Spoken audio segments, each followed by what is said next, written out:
শুভ সকাল বন্ধুরা। এখন ঘড়িতে 4:45।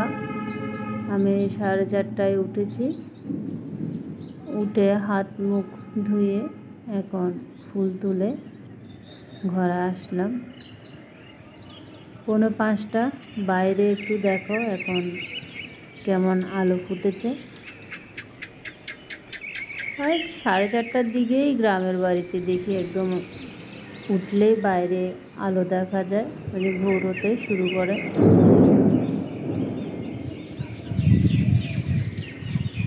সকল কাজ শেষ করলাম আমি শাশুড়ি মিলে। কাজ শেষ করে আমি গিয়েছি শাক তুলতে। শাক তুলে নিয়ে আসলাম আমি আর ভাগ্নে গিয়ে। এখন ঘড়িতে 6:15। আমি চা খেয়ে নিচ্ছি। চা খেয়ে এরপরে যাব বাকি কাজ করতে। আমি আমার এদিকেই রুমের পাশে যে জানলাটা আছে, এই জানলাটার এদিকে বসে চাটা খাওয়া হয়। বাইরের দৃশ্যটা এত ভালো লাগে, তাই এদিকে বসে চাটা খাওয়া হয় বেশিরভাগ। চাটা খাওয়ার পর কালকে কুমড়ো নিয়েছিলাম হাট থেকে। কুমড়োতে অনেকগুলো বিচি ছিল, কুমড়োর বীজ ছিল, তো শাশুড়ি বলেছে এগুলো লাগিয়ে দিতে। তাই এদিকে আমাদের যে জায়গাটা ছিল ওখানে আমি কুমড়োর গাছ মানে বিচিগুলো লাগিয়ে দিয়েছি। কুমড়োর বীজ লাগিয়ে এখন এদিকে চেম্বার ছিল, চেম্বারে আমি হাতটা ধুতে আসলাম।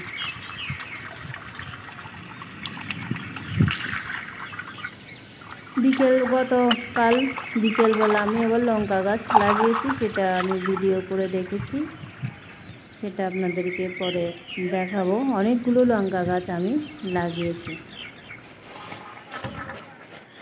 শাকটা যে তুলে আনলাম চা খাওয়ার পর, কুমড়ো গাছ লাগিয়ে এখন শাকগুলো বের করে নিচ্ছি। বাড়িতে আসলেই আমার শুধু শাক খেতে ইচ্ছে করে, কারণ বাড়িতে আসলে মাঠে বিভিন্ন ধরনের শাক পাওয়া যায়। বিভিন্ন ধরনের শাক যখন একসাথে রান্না করি আমার কাছে খেতে দুর্দান্ত লাগে, আর কোনো কিছু না হলেই চলে। শাকটা ভালো করে বেছে ধুয়ে নিয়ে আসলাম। শাকটা এখনও কাটা হয়নি। আর মাছ নিয়েছি। শাকটা যখন আমি ধুচ্ছি তখন মাছ এসেছিল বাড়িতেই মাছ আসে। তো এই মা বললো কি মাছ, দেখলো তেলাপিয়া মাছ। মারা একটু তেলাপিয়া মাছটা খেতে বেশি পছন্দ করে, কারণ ওটা কাটা বাছতে সুবিধা হয়, যেহেতু ওরা বুড়ো মানুষ, বয়স্ক মানুষ। তাই তেলাপিয়া মাছই নিলাম, যদিও বা আমার তেলাপিয়া মাছ খেতে অতটা ভালো লাগে না আর খাওয়া হয় না, তাই এদের জন্য নিলাম। মাছটা ধুয়ে নিয়ে আসলাম আমি কেটেছি। মাছটা ধুয়ে এখন তরি তরকারি সব কেটে এখন মাছ ভাজি বসালাম। আলু দিয়ে ধুন্দুল দিয়ে মাছ দিয়ে রান্না হবে, রান্না করব, আর শাক ভাজি হবে। আর মা বলেছে একটু করে আমটক রান্না করতে।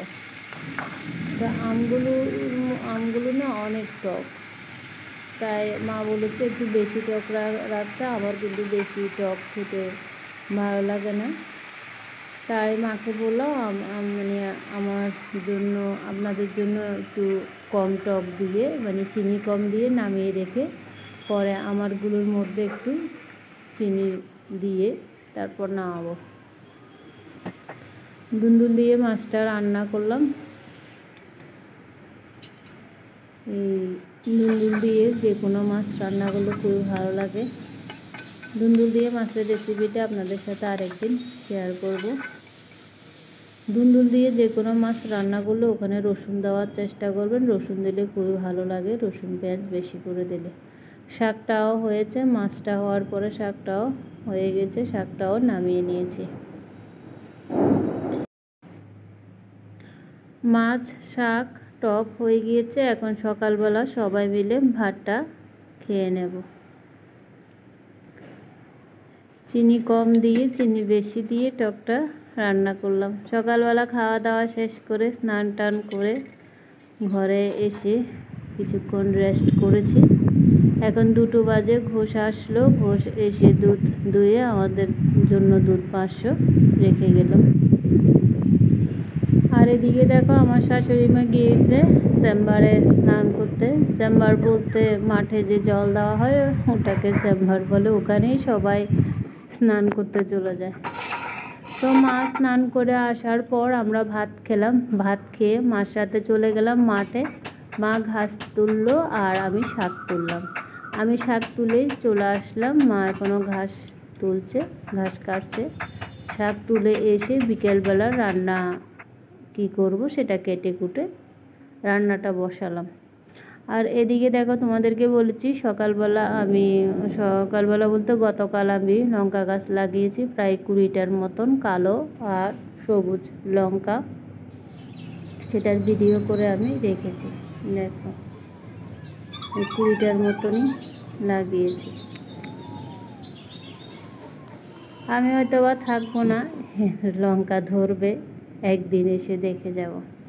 আর গত 1 মাস ধরে মা বলছে একটু সেমাই রান, পিঠে বানা। তো পিঠে এখনও বানানো হয়নি, সেমাই রান্না করলাম আজকে। সন্ধ্যাবেলায় রান্নাটা শেষ করে 1 প্যাকেট সেমাই নিয়ে এসে রান্না করলাম। আর সেমাইটা না এত ভালো হয়েছে। এখন ঘড়িতে 7টা, এখন সেমাই খাচ্ছি সবাই মিলে। আর ঘন দুধে রান্না হয়েছে, তো সেমাইটা অসাধারণ হয়েছিল খেতে।